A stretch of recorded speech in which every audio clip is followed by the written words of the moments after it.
साथ में वही महामाया साथ में थी और प्रद्युम्न के प्राणों को बचा कर लेकर आ गई। तब समझ में आया कि भगवान जो करता है वो अच्छा करता है, कभी बुरा नहीं कर सकता।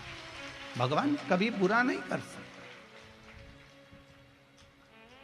वो जो करता है वो श्रेष्ठ करता है, वो जो करता है वो अच्छा ही करता है। आप अगर एक आस और विश्वास लेकर कि मेरा परमात्मा जो दे रहा है अच्छा दे रहा है, मेरा परमात्मा जो मुझे प्रदान कर रहा है अच्छा ही कर रहा है, मेरे धर्म के अनुसार मुझे जो मिल रहा है वो श्रेष्ठ मिल रहा है, दिया उसने, कोई कमी नहीं। एक और जब हिम्मत नहीं आ रही तब शिव की शरण गई और भगवान शंकर का पशुपति व्रत का भाव प्रकट किया। जैसा आपको कहा है पशुपति व्रत करने के लिए, पशुपति व्रत किया और उस व्रत का प्रभाव मिला, कम नहीं मिला। फिर अभी फिर कहा है भगवान जो देता है वो छप्पर फाड़ कर देता है। भगवान देने में कमी नहीं रखता और भगवान जब लेता है तो तन का कपड़ा भी फाड़ लेता है। देता भी खूब जम से है और लेता भी खूब दम से है। मारो वो दिया, साथ में यहां तक दिया बेटी को कि जो पढ़ाई करेगी तो उसका खर्चा भी कंपनी उठाएगी। इससे बढ़कर और क्या चाहिए? जहां जॉब लगा वही कंपनी। तो ये शिव कृपा बिना नहीं हो सकता। आपका विश्वास प्रबल होना चाहिए, आपका भरोसा दृढ़ता प्रबल होना चाहिए। जब विश्वास और दृढ़ता प्रबल हो जाए तो जीवन का क्यों ना सुख मिले। आप उस भक्ति की ओर बढ़ो तो आप शंकर भगवान की भक्ति करना रहे, मिलेंगे अपने आसपास वाले, पड़ोस वाले, परिवार वाले, कुटुंब वाले सब मिलेंगे। कोई कहेगा कि कहाँ भजन में डूबे हुए, कोई कहेगा कहाँ शंकर जी के मंदिर जा रहे हो, तुम तो इतने पढ़े लिखे होकर कहाँ ढोंग प्रपंच में फंसे हुए हो। पर दुनिया के लोग आपको भरमाएंगे, दुनिया के लोग आपको भटकाएंगे, दुनिया के लोग आपसे कहेंगे कहाँ शंकर जी के भजन में, कहाँ लोटा भर के पानी चढ़ाना, कहाँ शिव जी का स्मरण करना, भटकाएंगे। पर यदि दृढ़ भक्ति है, विश्वास अगर प्रबल है, भक्ति अगर प्रबल है, तो आपको दृढ़ी बनकर शंकर को पकड़ कर रखना है, तो शंकर भी आपको छोड़ेगा नहीं। फिर शिव नहीं छोड़ेगा।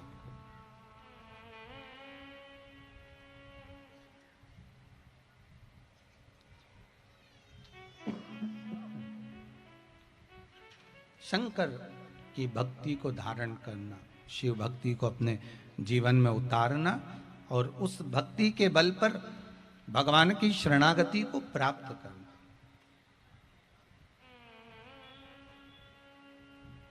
खूब समझाया रुक्मणी जी को। रुक्मणी जी फिर भी 8 वर्ष के बाद माता रुक्मणी को समझ में आया कि भगवान जो करता है सब अच्छा करता है।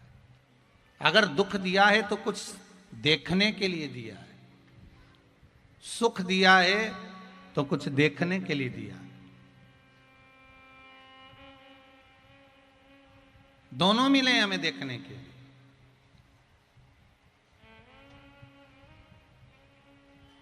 बस उसको प्राप्त करने का तरीका हमको आना चाहिए।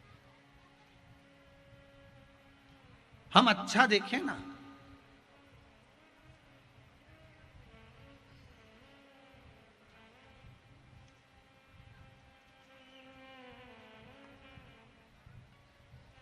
एक व्यक्ति ने आज सवेरे बहुत अच्छा प्रश्न किया, गुरुदेव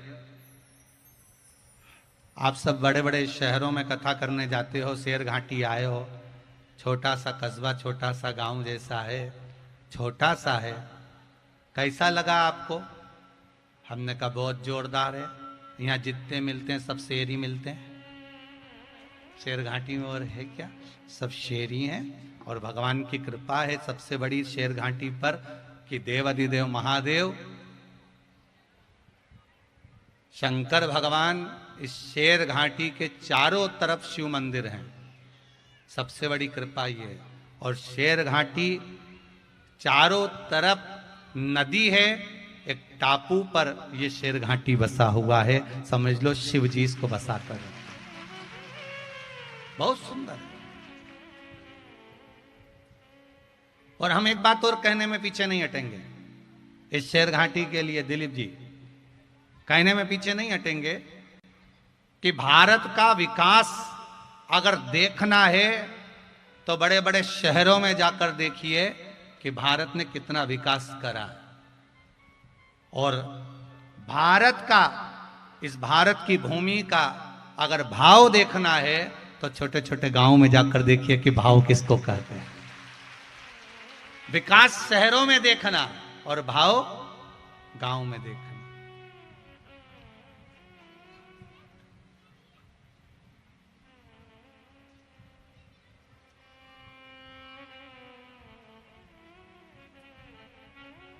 फिर उसने पूछा गुरुदेव शहर में और गांव में क्या अंतर है? हमने कहा एक ही अंतर नजर आया, शहर और गांव में केवल एक अंतर नजर आता है। शहर में कोई संत भी आ जाता है तो उसको भिखारी समझा जाता है। कहां पर? जम के बोलिए जरा। शहर में अगर कोई संत भी आ जाता है तो उसको भिखारी समझा जाता है, और गांव में अगर कोई भिखारी भी आ जाता है तो उसको भी संत समझा जाता है। यह शहर और गांव का एक अंतर है कि अगर साधारण से साधारण एक मानव भी, एक सहजता साधारण सा एक भिक्षुक भी छोटे से गांव में आ जाए तो कहेंगे बाबा आए हैं साहब, बाबा आए हैं साहब, बाबा आए हैं, संत आए, गुरुजन आए, साधुजन आए, ब्राह्मण जन आए हैं, सात्विक संत आए हैं। हमारे भीतर एक भाव उमड़ जाता है, हमारे भीतर एक भाव प्रकट हो जाता है।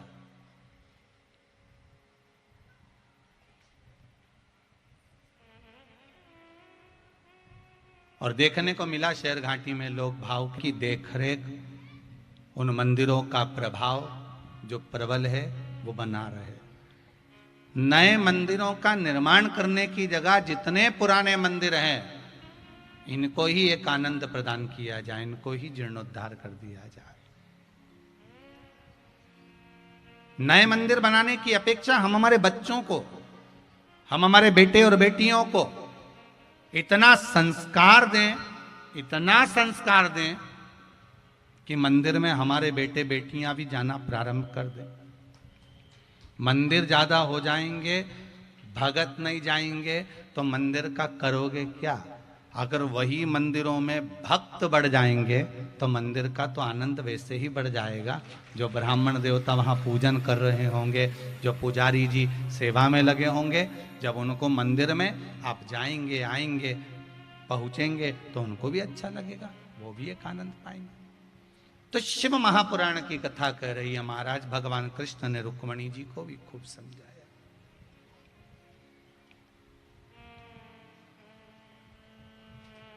जब दुख की घड़ी आती है,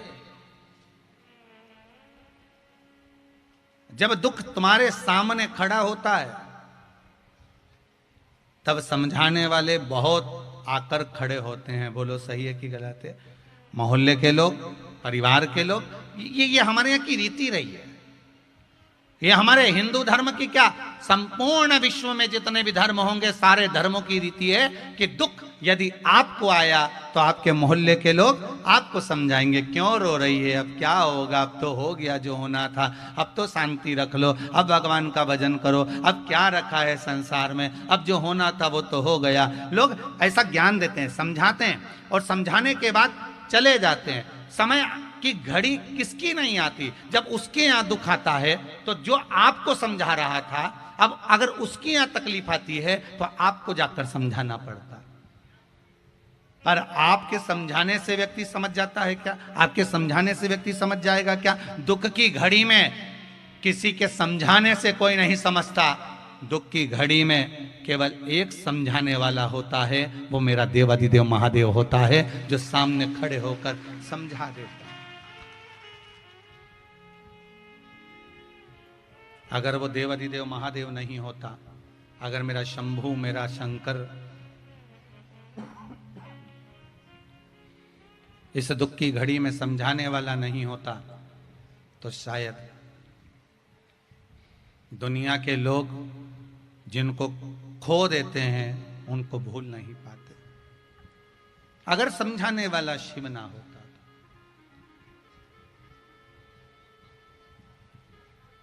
तो। और केवल शंकर मेरा उघड़दानी अगर खड़ा है तो आपके दुख में भी है और आपके सुख में भी है, दोनों जगह। माता अंजना, शिव महापुराण की कथा कहती है, जिनके गर्भ से संतान नहीं हुई। माता अंजना के गर्भ से संतान नहीं हो रही है, औलाद नहीं है, संतान नहीं है।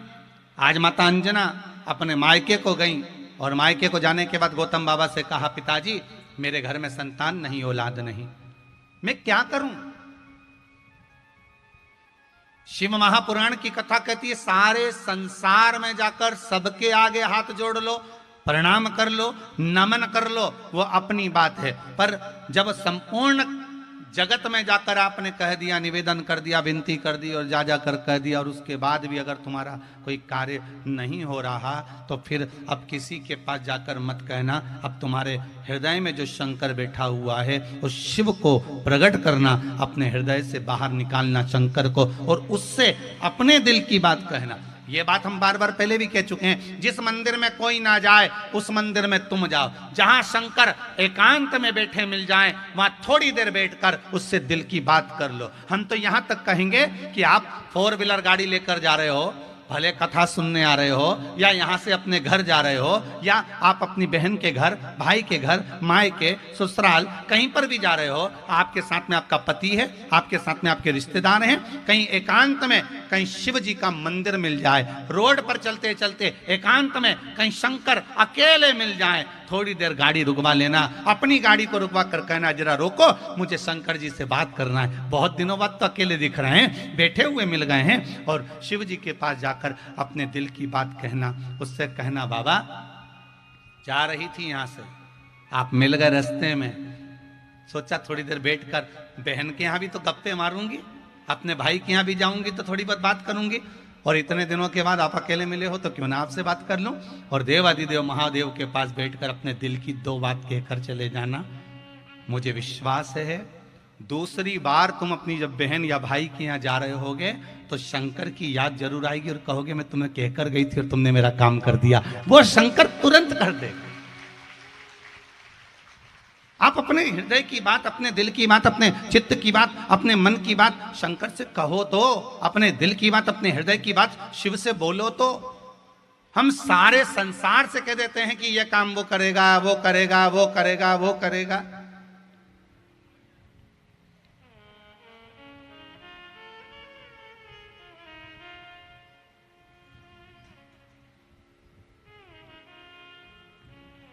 सबके हाथ जोड़े हमने, भैया हमारा ये काम कर देना, भैया हमारा वो काम कर देना, हम कब से फोन लगा रहे थे आपको, आप हमारा ये काम कर देना।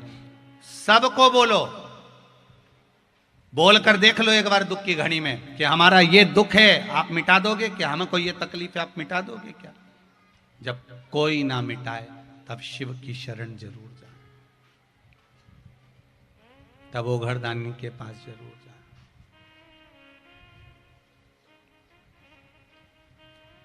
हम अपने कर्म से वंचित ना हो।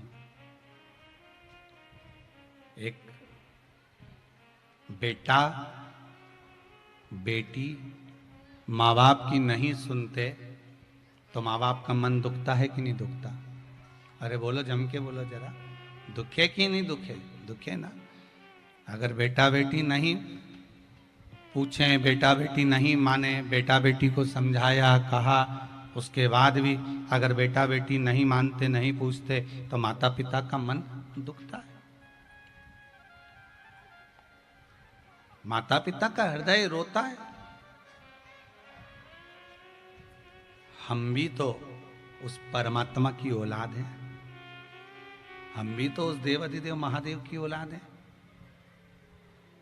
माता के गर्भ से जब जन्म दिया था, दोनों मुष्टिकाएं बंद थी, दोनों मुष्टिकाएं बंद। प्रतिज्ञा करी थी, मां के गर्भ से बाहर निकाल दो, मैं तुम्हारा भजन करूंगा, भजन करूंगा, भजन करूंगा। और माता के गर्भ से जब बाहर निकले, मैं तो भोजन करूंगा, भोजन करूंगा, भोजन करूंगा। भजन तो गायब हो गया, भोजन में लग गए। भगवान को भी कितना दुख होता होगा कि प्रतिज्ञा कर कर गया था, मैंने सोचा था क्या करेगा, जाकर मेरा नाम लेगा, भजन करेगा, कीर्तन करेगा, स्मरण करेगा, संकीर्तन करेगा, नाम जाप करेगा। पर भगवान को क्या मालूम था कि मृत्यु लोक में जाकर भटक जाएगा, मार्ग से विच्छिन्न हो जाएगा। कहीं कहा था भजन करना, लग गया भोजन में। कहा था सत्संग में चले जाना, लग गया फिल्म में। भगवान भी तो सोचेंगे। एक बेटा माता पिता के कहने पर नहीं चलता तो बेटा, जब माता पिता के कहने पर नहीं चलता तो माता पिता का मन दुखता है। और भक्त एक सांसारिक मनुष्य जब मेरे देव अधिदेव महादेव के कहने पर नहीं चलता तो महादेव का भी मन दुखता है कि मैं बैठा हूं तो क्यों चिंता करे तू। जब मैं बैठा हूं तो चिंता करने की क्या जरूरत है, जब मैं बैठा हूं तो चिंता किस बात की। अब सौंप दिया इस जीवन का सब भार तुम्हारे हाथों में। अब सौंप दिया इस जीवन का सब भार तुम्हारे हाथों में, हे हार तुम्हारे हाथ। यदि आप कृपा करेंगे, आप करुणा करेंगे तो हो सकता है कोई ऐसा उपाय मेरे जीवन में मिल जाए जिससे मुझे संतान की प्राप्ति हो जाए। देखिए, गौतम बाबा पुत्री अंजना को कह रहे हैं कि तुम शंकर भगवान की आराधना करो। कई लोगों के मन में एक भाव प्रकट हो जाता है कि सियोर वाले महाराज उपाय बताते हैं या टोटके बताते हैं या ये करो या वो करो, ऐसा बताते रहते हैं। तो केवल सियोर वाला महाराज अकेला नहीं बता रहा। यहाँ शिव महापुराण में लिखा है कि अंजना माता के गर्भ से जब संतान नहीं हुई तब गौतम ऋषि के पास जाकर पूछा कि गौतम बाबा बताओ संतान कैसे होगी। जब दशरथ बाबा के घर में संतान नहीं हुई, दशरथ जी के यहाँ तीन धर्म पत्नियां कौशल्या, कैकेयी, सुमित्रा, तीन देवियां हैं और तीनों देवी से जब औलाद नहीं हुई तब दशरथ जी ने जाकर अपने गुरु जी से पूछा आप बताओ कि संतान कैसे होगी। केवल सियोर वाला महाराज उपाय नहीं बताता। कई लोगों के मन में आता है कि सियोर वाले गुरु जी तो उपाय बताते रहते हैं, कुछ ना कुछ टोटके बता। ये टोटके नहीं, ये शिव महापुराण की छुपी हुई वो चीजें हैं जो आज तक लोगों तक पहुंच ही नहीं पाई। शिव महापुराण के वो प्रयोग हैं, वो उपाय हैं जो जनमानस तक नहीं पहुंचे। और सबसे ज्यादा प्रसन्नता की तो बात है कि पहले तो उपाय निकाले बताए, अब तो भगवान की ऐसी कृपा है कि जितने भी कथाकार हैं वो भी अपनी अपनी कथाओं में अब धीरे धीरे शिव महापुराण के एक दो उपाय बताना चालू कर